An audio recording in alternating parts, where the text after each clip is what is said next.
AS Producciones presenta Cara a Cara con Rosalía.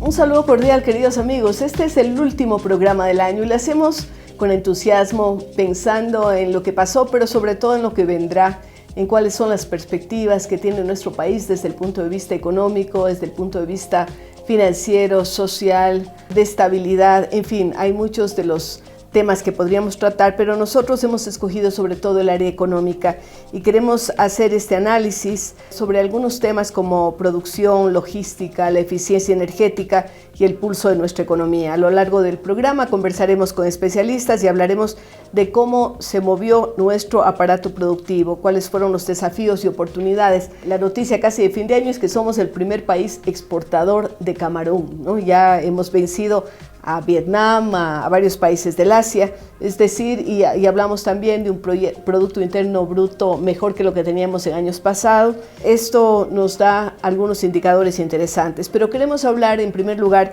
con Katia López. Ella es presidenta de la Federación Ecuatoriana de Agentes de Aduana, es ingeniera en Comercio Exterior y máster en Dirección Ejecutiva. Tiene experiencia profesional, se desempeña como CEO del grupo López Mera, fundadora de WINS, Women in Shipping and Logistics, capítulo Ecuador, y ha ocupado cargos como vicepresidenta de ASOLOG y de ASAPRA para el área andina. Bien, con todos estos conocimientos, Katia, queremos preguntarle cómo mira el desempeño económico del Ecuador desde su experiencia en temas de logística y de aduanas. Bueno, en primer lugar, muchas gracias por esta entrevista, encantada de estar aquí. Y también feliz de compartir los buenos datos, las buenas perspectivas que se han visto en este año. Especialmente la última parte en lo que se refiere a los productos de exportación, que no son no petroleros. Así es, los no tradicionales. El Ecuador ha tenido un repunte impresionante en la balanza comercial con productos de la agroindustria y con productos como el camarón, que han pasado completamente las cifras que se esperaban. Esto un poco tiene lógica con la política comercial que tiene el gobierno, de aperturas de acuerdos comerciales, pero realmente es el impulso y el esfuerzo que hace el sector exportador en productos que antes no teníamos y que hoy realmente están liderando, el cacao, el camarón y otros que han ingresado fuertemente en mercados y realmente con resultados extraordinarios. Claro. Ahora, ustedes en el tema de aduanas, ¿qué es lo que ven? Ecuador se ha quejado en varios foros, etcétera, del tema del contrabando. ¿Cómo esto se ha dado en este año y cómo se puede controlar a futuro? Bueno, en el mes de mayo se firmó el acuerdo, se puede decir, con la empresa que representa el sistema Palantir. Es un sistema americano que el gobierno del Ecuador lo adquirió para mejorar lo que son sistemas de gestión de riesgos. ¿Qué hace el sistema Palantir? Verifica a través de inteligencia artificial todo lo que son precios, todo lo que son partidas arancelarias de origen de la mercadería y la idoneidad de la operación como tal. ¿Qué ha permitido en estos meses que ya está perfilándose el 100% de las declaraciones de aduanas que ingresan al país? Es que efectivamente ya pueden saber en dónde está la mercadería en contrabando. Si vemos las redes sociales de la aduana, se puede decir no el ataque, sino la acción directa para los dos grupos que realmente podían utilizar los temas aduaneros de una manera mucho más inteligente, cambiando declaraciones del tipo de mercadería que estaba ingresando, pues ya lo hacen, ya la aduana va inclusive a un control posterior. Hay una parte más técnica allí. Exactamente. Ayer, por ejemplo, en Quito, en el sur de Quito, tuvieron una aprehensión ya en el centro de venta, y verificaron que la mercadería no tenía el ingreso adecuado al país, no había una declaración de aduanas o no tenían, lo más importante, documentos de control previo. Nosotros consumimos alimentos, consumimos cremas, productos que tienen que tener un registro sanitario y eso también se estaba evadiendo. En ese punto la aduana está siendo muy eficiente para controlar esta mafia muy fuerte que realmente el Ecuador sigue combatiendo, ¿no? Y esto tiene que ver con aspectos tan importantes como el cobro de impuestos, ¿no? Porque evidentemente quien lo hace de manera fraudulenta no paga lo que debería el fisco y tal vez a esto se debe la mejoría en cobro de impuestos. Claro, el momento en que tenemos un control del comercio ilícito de grupos que se dedican a ingresar mercadería, inclusive actelando no solamente propiedad intelectual, sino calidad, idoneidad. Estamos afectando al comercio legal, estamos afectando a las empresas claro, que generan... no hay una competencia leal. Que generan puestos de trabajo, que pagan sus impuestos, que afilian sus empleados al IES. Entonces, la lucha realmente de la informalidad que tiene la aduana, la lucha para que el comercio formal realmente sea el que siga mejorando la parte de impuestos para el mejoramiento de la economía como tal, es importante, ¿no? Ahora, ¿la mayor parte de contrabando llega a través de los propios puertos o es a través de esas fronteras porosas que tenemos con nuestros vecinos? Bueno, hemos visto una actuación por parte del SENAE en todas las fronteras, ¿no?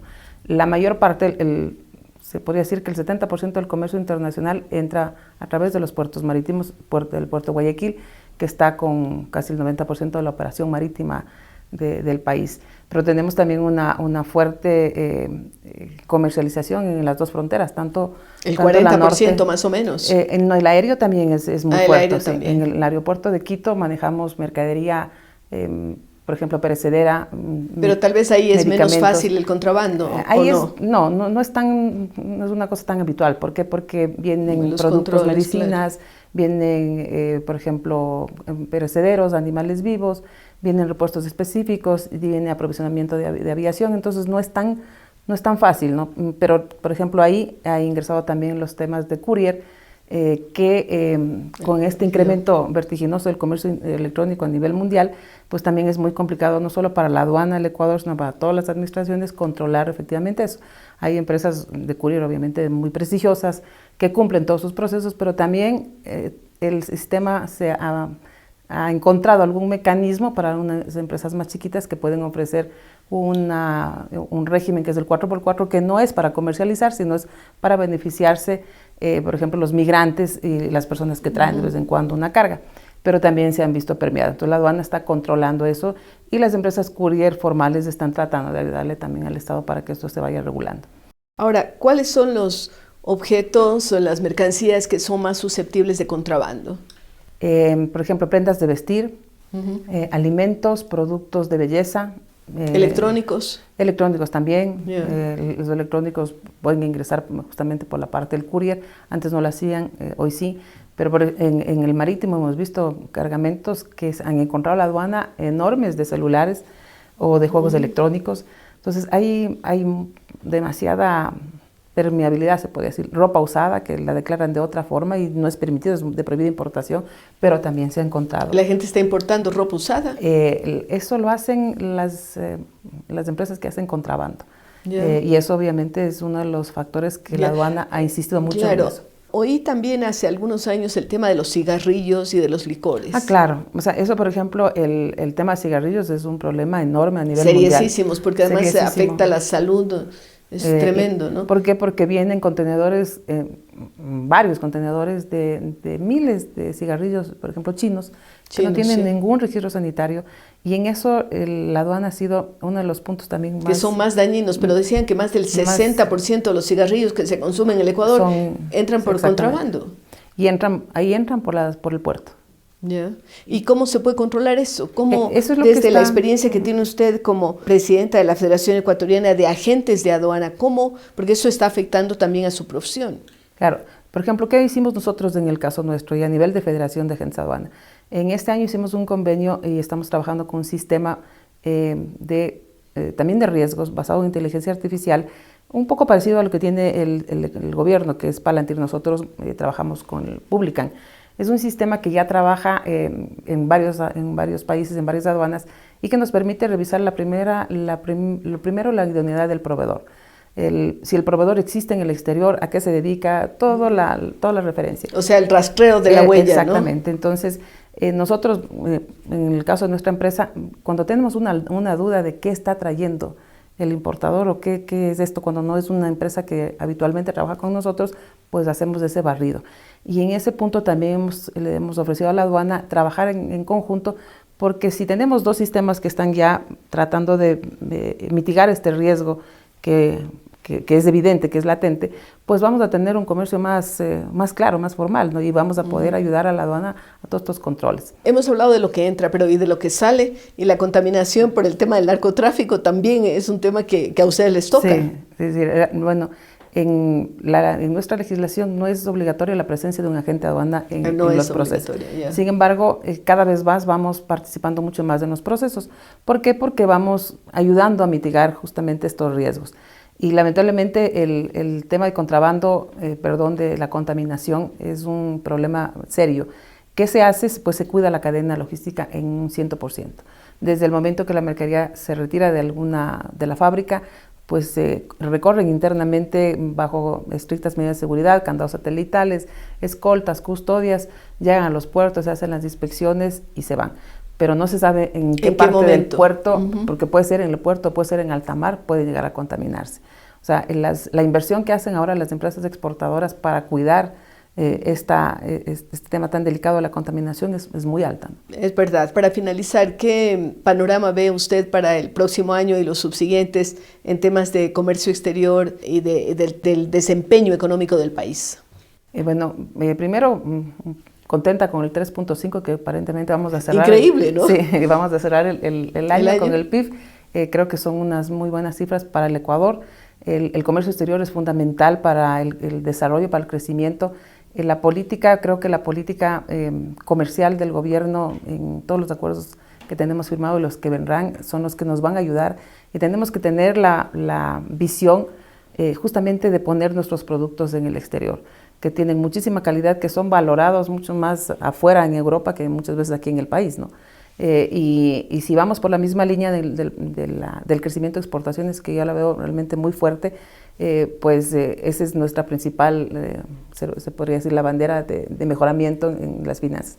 Y en el tema de importaciones, la aduana está trabajando fuertemente en renovar, por ejemplo, resoluciones, estamos actualizando normativa, esperamos que el sistema Ecuapaz se vaya equiparando con el sistema Publican, porque el Publican ya nos da una muy buena base de riesgos, pero tenemos que ser más eficientes en la parte de transmisión, que también conocemos que el gobierno está trabajando en eso.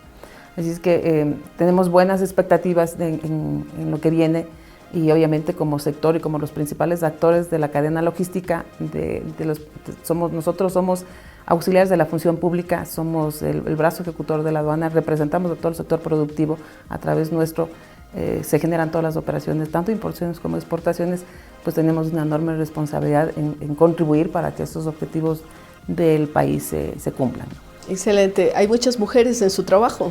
¿O no vamos tanto? sumando, sí.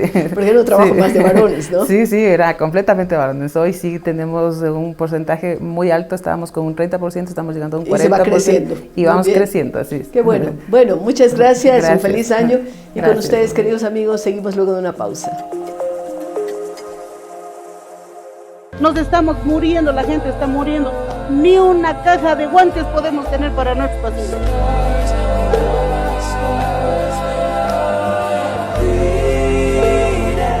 Hemos hecho una gestión amplia con varias personas para ayudar a nuestro hospital, que es insigne, que es el Vichy. Venimos a entregar todos los insumos que nos habían pedido, sobre todo para los más pequeños, para neonatología, para que su vida en esta Navidad pues esté bien fuerte. Lastimosamente el país está pasando por momentos difíciles y es bueno que alguien suma. Yo le felicito a su gestión, siga adelante, apoyen todo lo que está haciendo.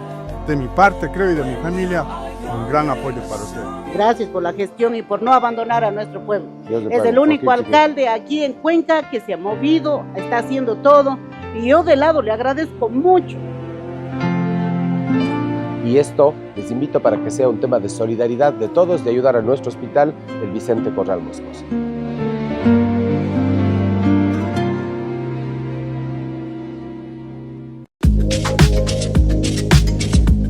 Gracias, amigos, por acompañarnos en la continuación de este programa en el que hablamos sobre la situación económica del país y las perspectivas para el próximo año. Tenemos la suerte de conversar con Lenín Herrera. Él es el gerente comercial de Inselec, cuenta con una amplia experiencia en ventas, desarrollo comercial y gestión. Ha desempeñado roles de liderazgo dentro de Inselec Beaucop. Queremos conversar con él precisamente desde este ámbito, de este sector industrial en el que se desempeña, ¿cómo ve lo que ha sido el año 2025? Muchas gracias, doctora. Muy buenas tardes. Un saludo a todos los televidentes de este canal, de esta radio. Pues es un año 2025 que ha sido muy complejo políticamente, que dentro de nuestro sector industrial y el tema eléctrico sobre todo, es un sector que es muy homogéneo o digamos muy constante en el tiempo, ya que a diferencia de otros sectores, petróleo, gas, tiene altibajos. Tiene altibajos, pues el sector eléctrico siempre mantiene una constante porque es la base de todo desarrollo productivo. De todo el desarrollo, claro. Correcto. Entonces, este desarrollo productivo hace que si un sector decae, otro se levanta y la electricidad es la base de todo este crecimiento, ¿no? Es un sector que no se lo ve, pero que es necesario. Lo tenemos en todos nuestros hogares, en la industria farmacéutica, en fin, en todos los digamos, sectores que abarcan la productividad del país. Claro, y en la vida diaria de las casas también, en los hogares. Totalmente. El año pasado fue tremendo con el tema de los apagones. Este año creo que San Pedro ayudó, ¿no? Porque no se hicieron todavía las inversiones que necesita el país. Sí, digamos que somos un país bendecido. Sí. Dios nos tiene sobre su manto porque con todo lo que pasó, si hubiésemos tenido ese declive en cuanto a falta de energía, pues estuviésemos en una situación muy diferente. Creo que por lo menos en el sector eléctrico no hubo ese declive y permite que nosotros sigamos desarrollando, sigamos creciendo y sigamos produciendo, ¿no?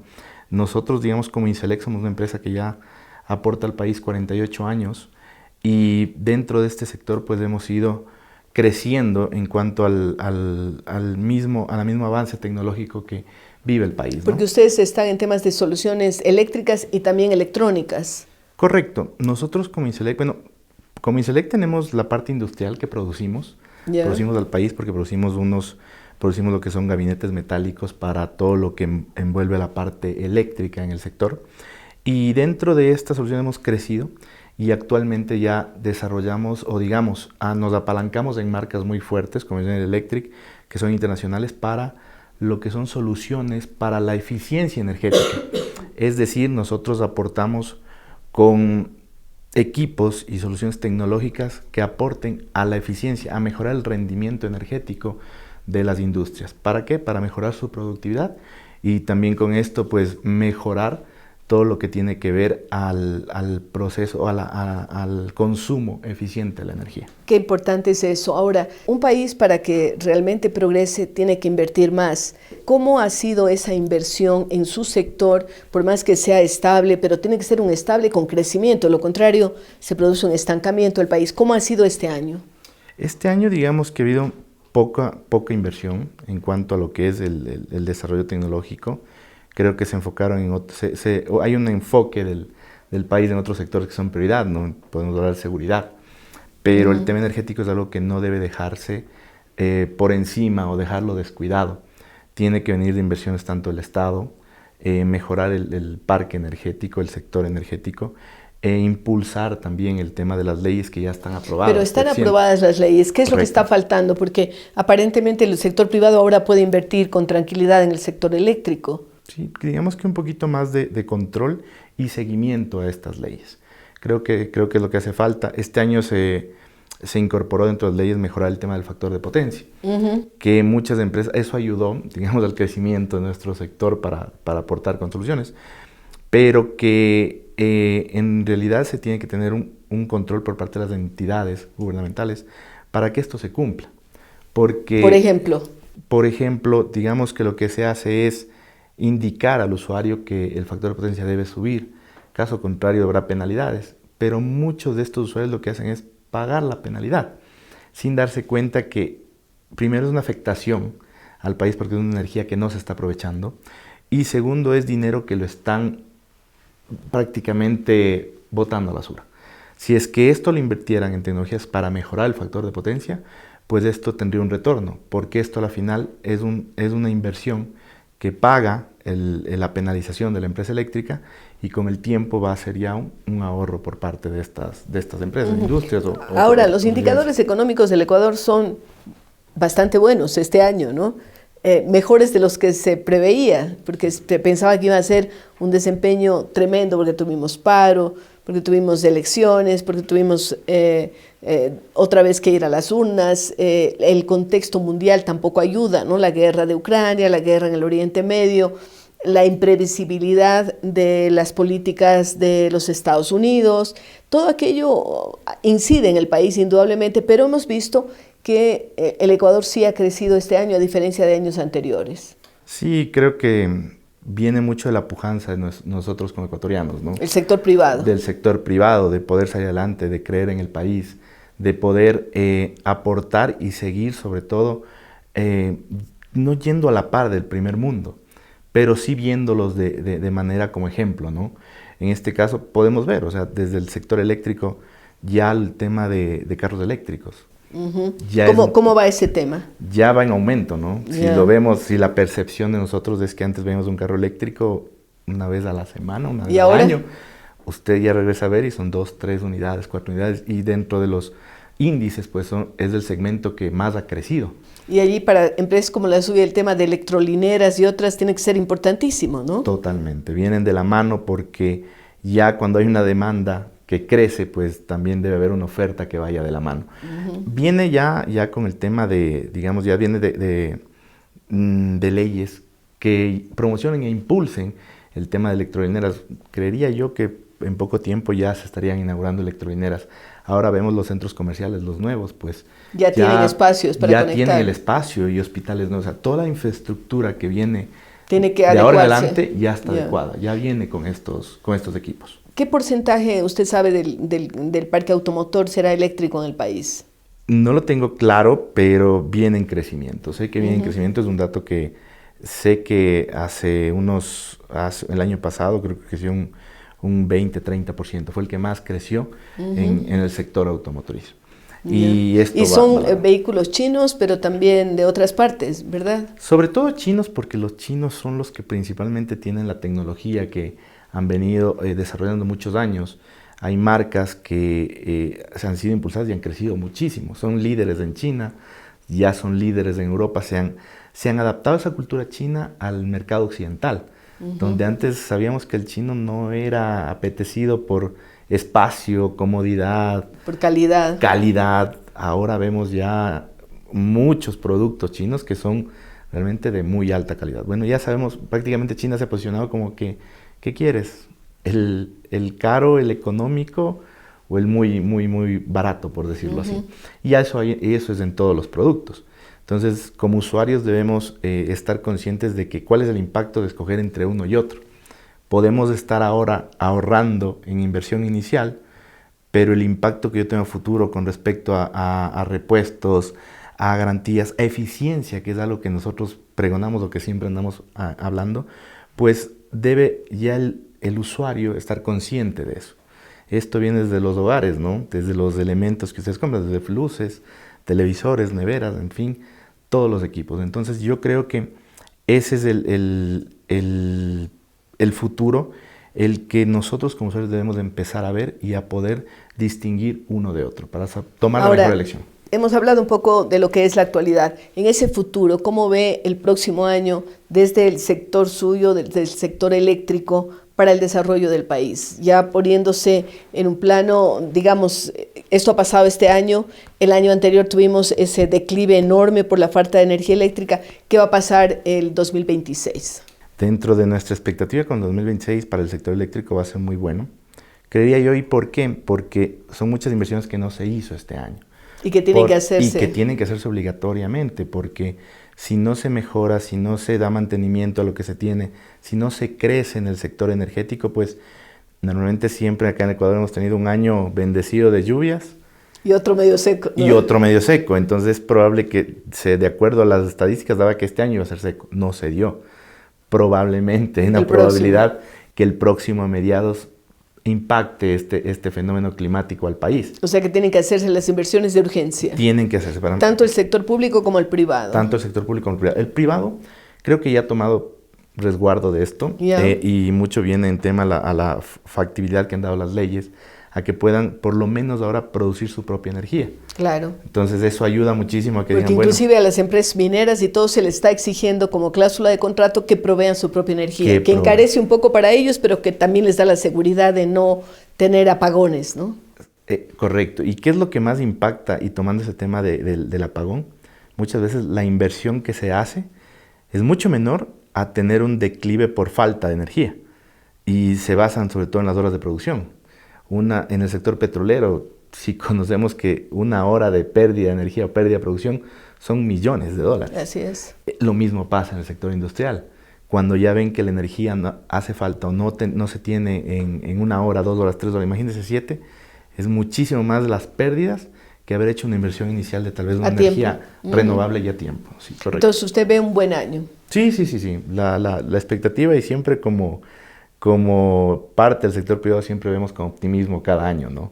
A pesar de todo lo que pasa, político, seguridad, pero yo creo que como ecuatorianos siempre estamos dispuestos a ser optimistas, a salir día a día a luchar por lo que queremos. Un poco ¿no? aprender del vecino Perú, que a pesar de la inestabilidad política, sigue avanzando en la parte económica y productiva. Sí, no quisiera mucho meterme en política, pero digo, si es que aprendíamos mucho de ese tipo de prácticas que han hecho que independientemente de la todo lo político es. siga produciendo y siga afectándose, y siga creciendo el país, ¿no? Porque acá vemos que si hay cualquier decisión política, pues lastimosamente impacta en la economía del país. Nos pasó, ¿no? Con el alza de los combustibles, que es algo que no es solo aquí, es a nivel mundial por la tendencia y es una necesidad, inclusive para evitar contrabando, ¿no? De todo, y sobre todo, yo sobre todo me pongo en el tema del impacto ambiental, ¿no?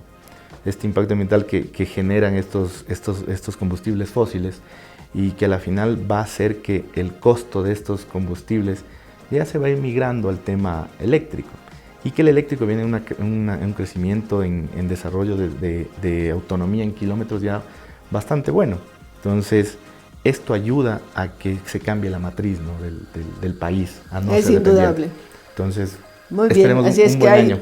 Posibilidades de un buen año. Queremos agradecer a Lenín Herrera, gerente comercial de Inselec, que nos ha hablado de su sector, de cuáles son las perspectivas que tenemos a futuro. Gracias. Muchísimas y con gracias. ustedes, queridos amigos, seguimos luego de una pausa.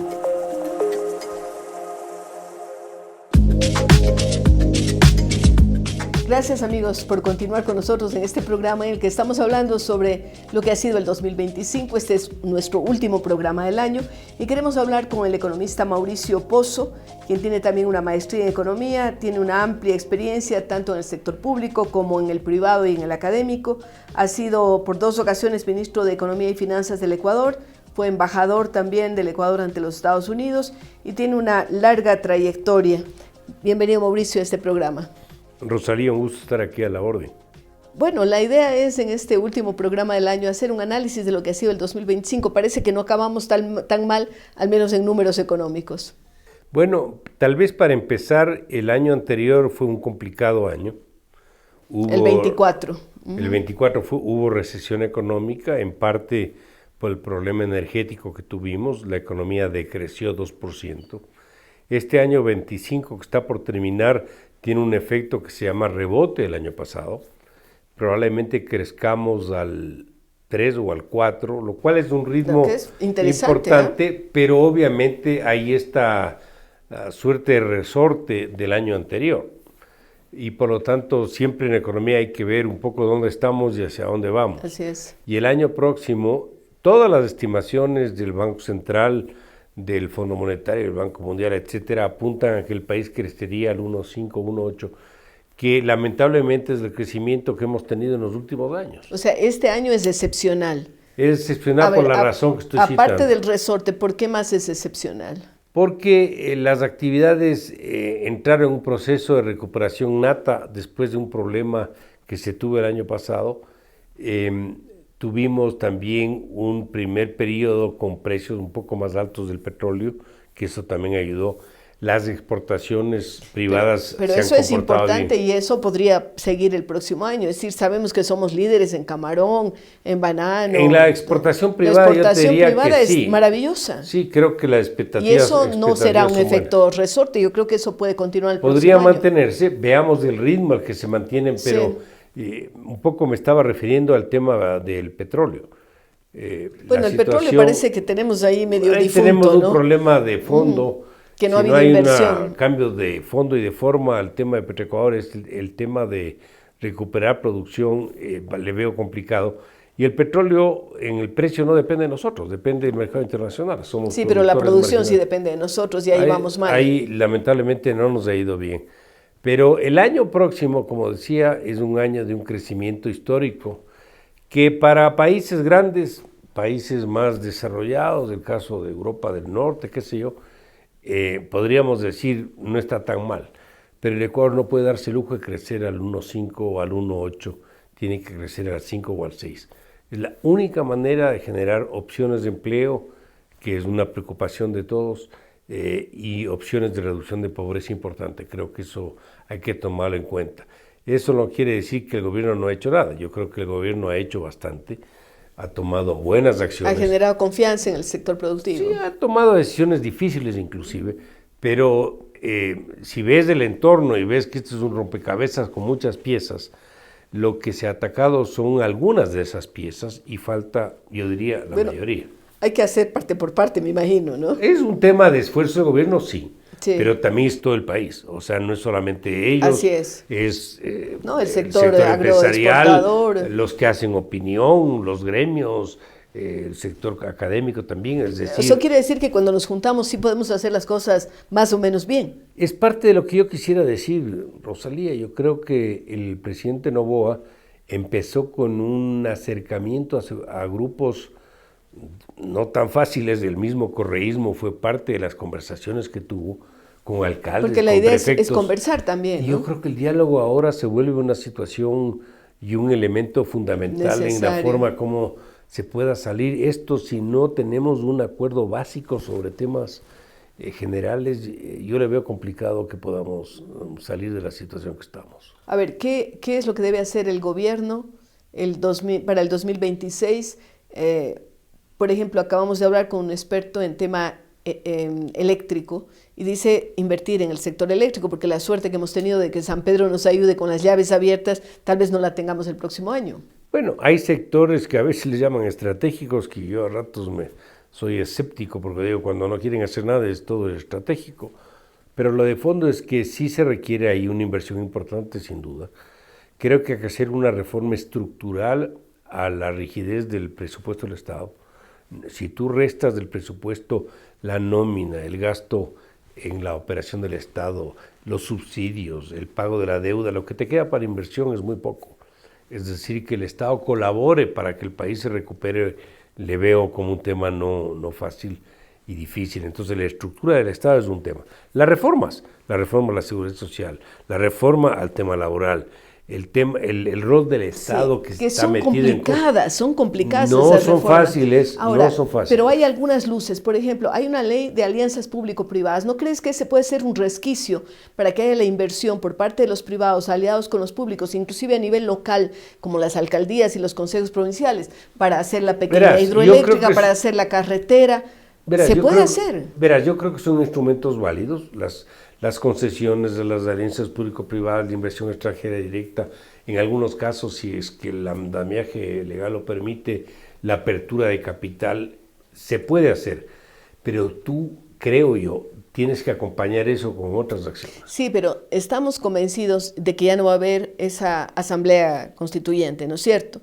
Ya no va a haber el cambio de constitución, o sea que tenemos que apañarnos con lo que tenemos, y entre los que tenemos son ciertas leyes que le dan una pequeña rendija de participación al sector privado que podría proporcionar la inversión que el Estado está incapaz de hacerlo porque no tiene recursos. A ver, existe esa forma de analizar lo que podría ser la participación, pero el inversionista privado, y no solo de aquí, sino de afuera, yo diría más de afuera que de acá, ve, por ejemplo, la estructura legal del Ecuador. Me refiero a una parte de contratación laboral. Claro. Es Ahora, un problema. ¿Cómo se va a hacer esa no modificación de leyes con una asamblea con mayorías móviles y sin la posibilidad de tener Bueno, el gobierno se ha manejado bastante bien. Sigue teniendo mayoría. Se ha manejado bien, Yo creo que tiene su muñeca y cómo moverse. Y eso sería el mecanismo a través del cual se pueden reformar algunas leyes. Sí. Tal vez no las tan sensibles como lo laboral que implicaría. Pero algo puede avanzar, o algo, sea, algo que se puede ir caminando en la dirección correcta. Ir, por decirte, el gobierno estaba en el tema de la Asamblea Constituyente. Yo a ratos pensaría que lo que pasó hasta puede ser mejor. Así es, yo estoy convencida. Porque si la asamblea era constituida por mayoría opositora, claro, era un riesgo brutal. Lo que era un problema ahora termina siendo hasta una ventaja. El segundo tema es que hay muchas cosas que se pueden hacer desde el gobierno directamente y otras con el gobierno a través de la mayoría que tiene la asamblea. O sea, no es que porque no hay la constitución nueva o la asamblea no hay cómo hacer nada. Hay varias. Claro, hay el cuco de la Corte Constitucional, ¿no? Sí, o sea, existe ese tema, pero es la política, tú sabes más que yo del tema. O sea, hay que moverse de acuerdo al ambiente donde te encuentras. Y yo creería que el gobierno todavía tiene fuerza. Está empezando, le faltan 3 años. El presidente se ha sabido mover en ciertos temas. Creo que tiene que volver a conversar. El diálogo no lo puede abandonar. Y sobre esa base alcanzar ciertas metas, algunas decisiones difíciles, sí, pero tiene que hacerlo. Para eso están los gobiernos. Bueno, ha tomado decisiones difíciles, de eso no le podemos acusar de que no lo ha hecho. Pero faltan bastantes también. Claro, faltan muchas. Ahora, en el espacio que tenemos, ¿tú crees que el crecimiento del próximo año va a ser sustancialmente menor al actual? Sí. No tengo la menor duda de eso, no porque yo lo diga. ¿Llueva o no llueva? Todas las estimaciones hablan de eso, a menos.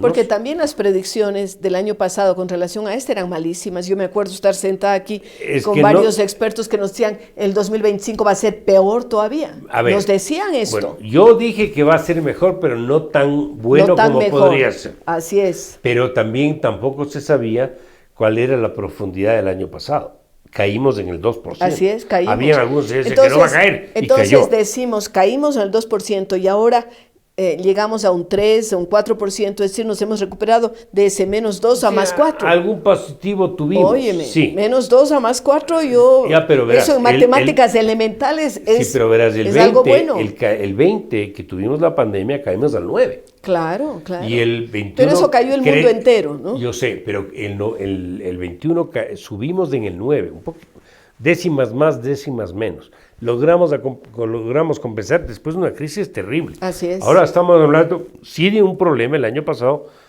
pero no de la magnitud que tuvimos en el año. Pero este año hemos tenido un problema serio, como fue la paralización también, pues de un mes del Ecuador. Es verdad, pero lo que hay que ver es un poco dónde venimos, dónde estamos y hacia dónde vamos. Así es. Y si no tenemos proyectos grandes, que pueden ser en el área minera, en el área petrolera, en la infraestructura básica, es complicado aspirar a... Minería puede ser una luz. El año pasado, el 24, tuvimos más de 3.000 millones en exportación de minerales. Así es, sobre oro y cobre. De que hay potencial, y con 2 empresas. Y además estamos hablando de que el oro y el cobre está llegando a precios inimaginables, bueno, ¿no? el oro, está a los $4,000 la onza Troy, o sea, eso no tiene antecedente, al menos que yo recuerde. Y no se ve visos de bajar, sobre todo con el panorama mundial. Inclusive te digo, hay países que las reservas internacionales están pensando que mejor en oro que en divisas. O sea, claro, porque además con la volatilidad del dólar, de lo que está pasando.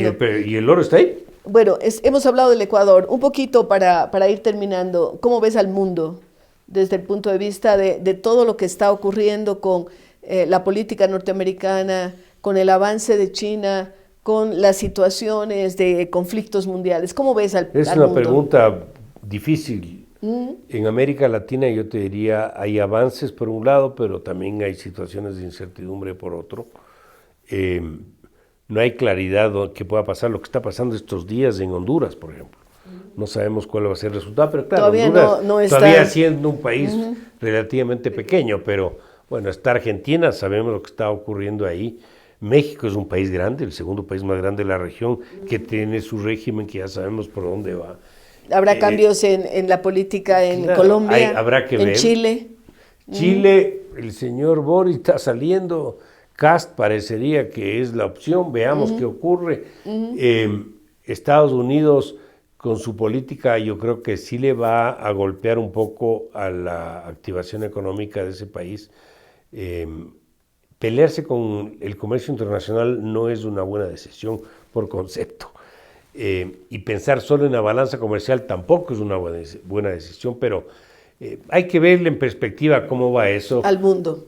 Sí, y la presencia de Estados Unidos sigue siendo importante. La China, para nos guste o no nos guste, la franja y la ruta. Que se está comiendo el mundo en muchas cosas. Fíjate, un indicador capaz es demasiado chico el ejemplo y pido disculpas, pero el 53% de las unidades de venta de vehículos en el Ecuador en este momento son chinos. Así es. En valor no, porque el carro chino en promedio es más barato, pero en unidades te da la tendencia a dónde van. El tema de la tecnología, es decir, hay que tenerles con la cautela del caso. Sigue siendo la segunda economía más grande del mundo después de los norteamericanos, pero cada vez la distancia es menor. ¿Y la relación con Europa? Mucho va a depender cómo se mueva, es mi criterio, cómo se mueve Europa con el tema de la amenaza china y con la situación, con la guerra y con la situación de los propios Estados Unidos. Habrá que ver cómo se mueve. Ahí Alemania tiene creo yo, un rol importante. La vocería alemana en Europa la locomotora de Europa. Es fundamental. Pero yo, en ese sentido, le veo como un grupo que va a tener que moverse un poquito de acuerdo a las circunstancias, pero tiene Japón, Japón es la tercera economía del mundo. Tiene Japón, con problemas tan serios como tiene la China, que es la segunda. India, no podemos y olvidar la India que es un ahora gigante. Ya tiene la población más grande del mundo. Así es. Y ya le superó a la propia China. Y está bastante bien en tecnología y en otros temas. Le he notado al economista pues, un poco cauto, como en otras ocasiones le he visto pero más pesimista, arriesgado. Rosalía. Más o menos. Pero queremos agradecer tu presencia a la aquí, orden. desearte un feliz año y, queridos amigos, regresamos luego de una pausa.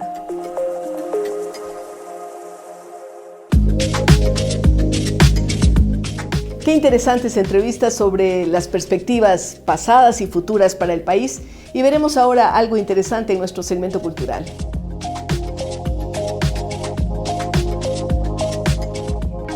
Durante 27 años, Cara a Cara con Rosalía ha sido un espacio donde las ideas se ponen sobre la mesa y las preguntas necesarias encuentran voz. Este 2025 nos dejó conversaciones que generaron reflexión y miradas que nos ayudaron a comprender el presente. Compartimos con ustedes algunos de los momentos más destacados del año.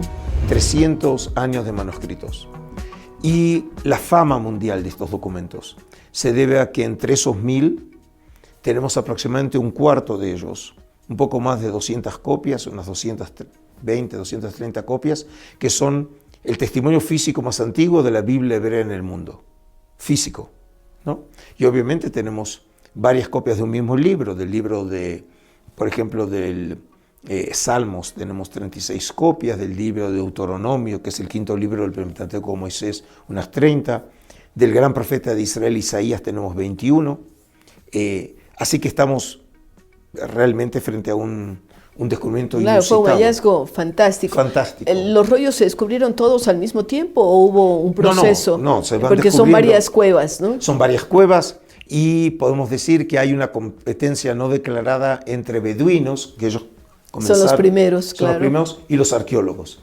Pero como dije, como no podía ser de otra manera, las mejores cuevas fueron descubiertas por los beduinos. La cueva número 1, la número 4, la número 11. Solo de la cueva número 4, que se encuentra frente a los edificios de Qumran, del otro lado de Wadi Qumran, solo ahí se encontraron 16.000 fragmentos de manuscritos. Es decir, los beduinos hicieron un gran favor al descubrir estos manuscritos. Bueno, ellos no estaban, el propósito de ellos no era hacer un aporte a la No, por supuesto, a la humanidad, pero se dio. Se dio. Tremendo vendedor, pero también hay que ser vendedor en esos tiempos donde uno pasa jugando naipe en la noche o está tomándose un trago con el cliente. Todo ese tipo es parte. Difícil. Tenía su carrito, pero estaba en el taller, entonces lo tuve que tomar a pie. Fue a tomar pedidos y trajo los pedidos. Había que facturarlos y enviarlos, pues no teníamos camión. La logística. La logística. Entonces ahí comienza uno a aprender logística no solamente dentro de la ciudad, sino fuera de la ciudad. Un amigo nos facilitó un vehículo, otro distribuidor que vendía agüitas medicinales, qué sé yo, alcohol, mertiolate, esas cosas. Y él nos ayudó, y se fue como con el vendedor, como que fuera ayudante él. Yeah. Y la verdad que extraordinaria esa gente. Y ahí empezó en Manabí y luego se extendió primero por la costa. Primero por la costa. Fue a su provincia, al Oro, me imagino, por también. Por supuesto. Ahí hay otro juego por ahí que es básicamente, en un momento dado llegamos a tener 7 sucursales. Pero ¿cuál era el punto? De repente uno lo seguía a Custer, que tenía 9 locales.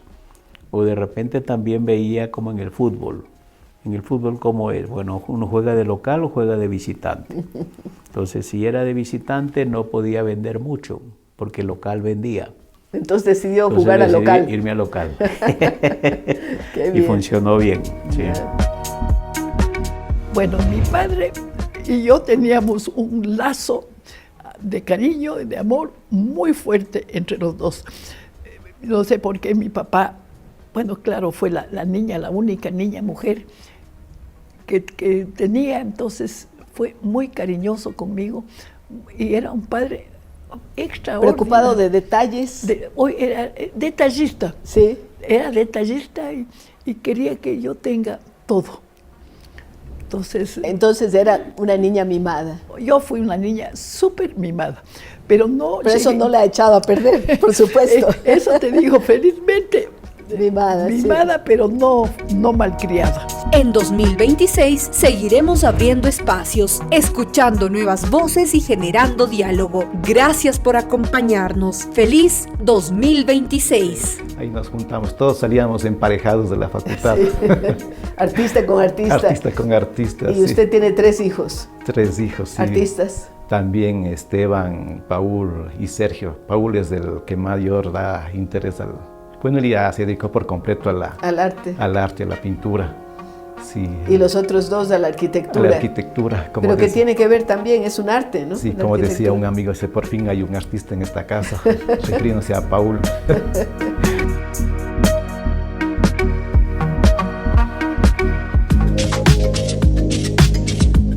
Como siempre, en el Club de las Abuelas tenemos algún dato curioso y alguna anécdota que compartir.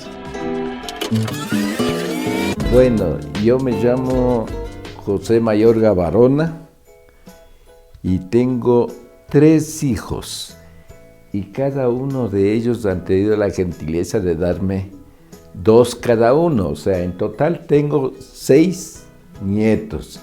Entonces, la maravilla dice, ¿y ya no vas a tener más? No, porque ya me ligaron, o sea, soy un abuelo ligado, ya no tengo más nietos. La suerte que me ha dado, de los 6 nietos, 5 son mujeres y un varoncito.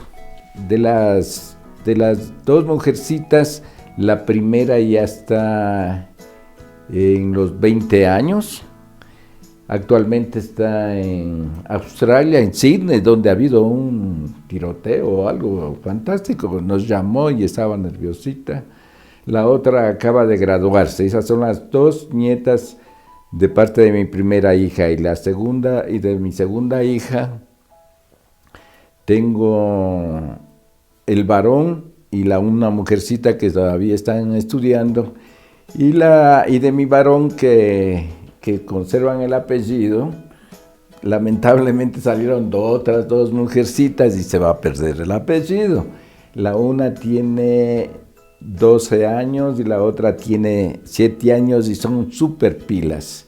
Entonces ellas dicen que tienen 2 papás, el papá que le decimos papá J y el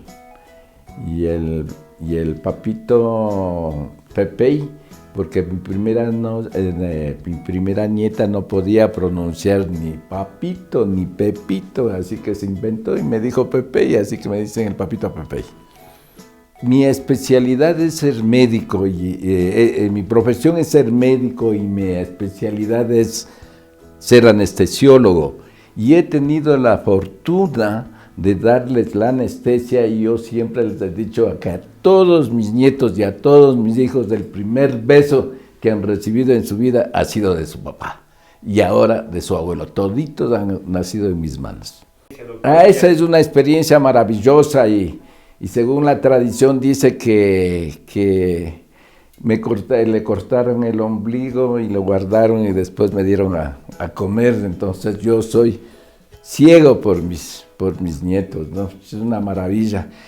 En mi formación del matrimonio yo decía que suficiente con tener los hijos y que yo no me iba a apasionar con los nietos, pero sucede que la vida me ha enseñado que es todo lo contrario, porque al disponer uno más de tiempo, se pasa más con los nietos y es una maravilla porque los nietos son otra vez los hijos de uno pequeñitos. Esa es la gran satisfacción porque se les goza todo el tiempo para poderles disfrutar.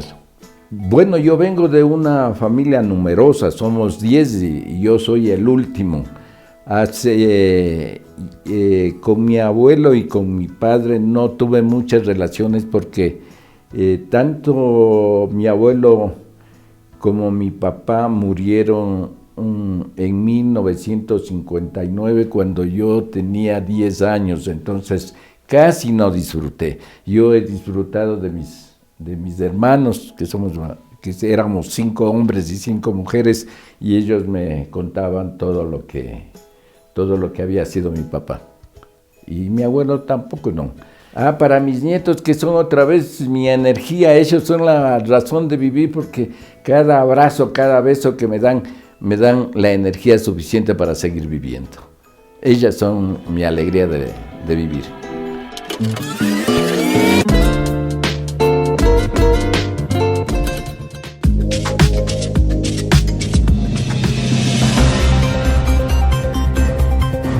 Saludos amigos, el día de hoy tengo un editorial que lo he titulado Arte y Artesanía.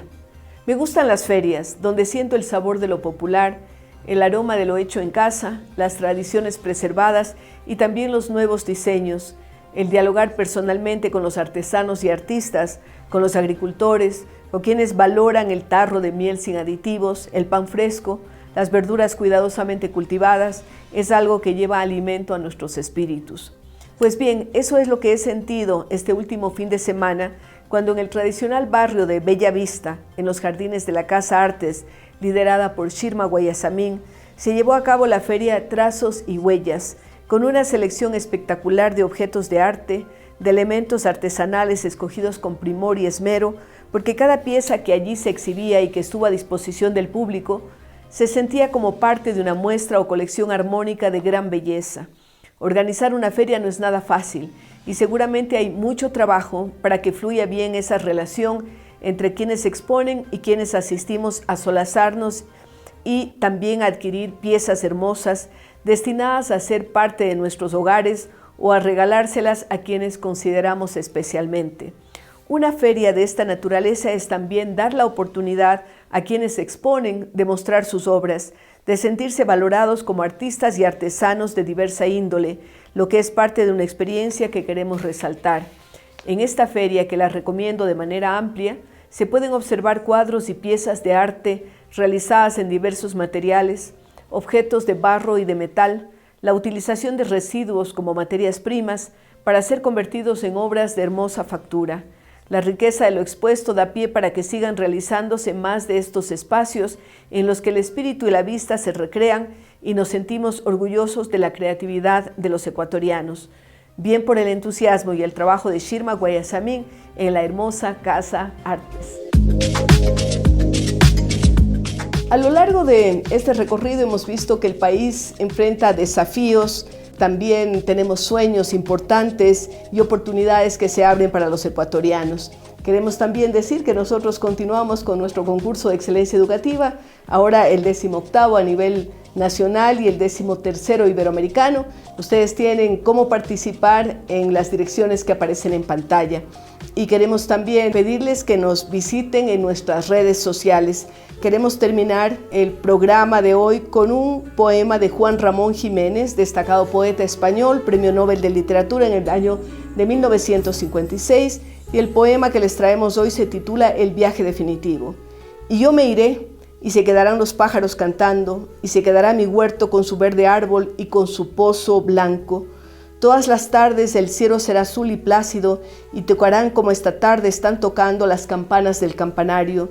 Se morirán aquellos que me amaron, y el pueblo se hará nuevo cada año, y lejos del bullicio distinto, sordo, raro, del domingo cerrado, del coche de las 5, de las siestas, del baño en el rincón secreto de mi huerto florido y encalado, mi espíritu de hoy errará nostálgico.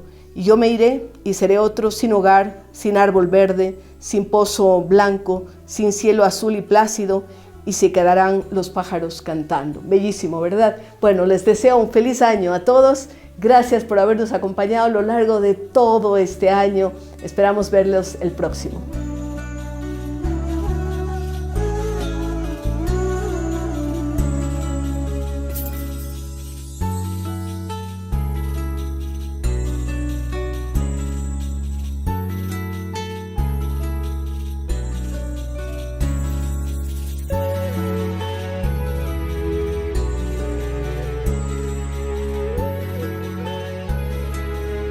AS Producciones presentó Cara a Cara con Rosalía.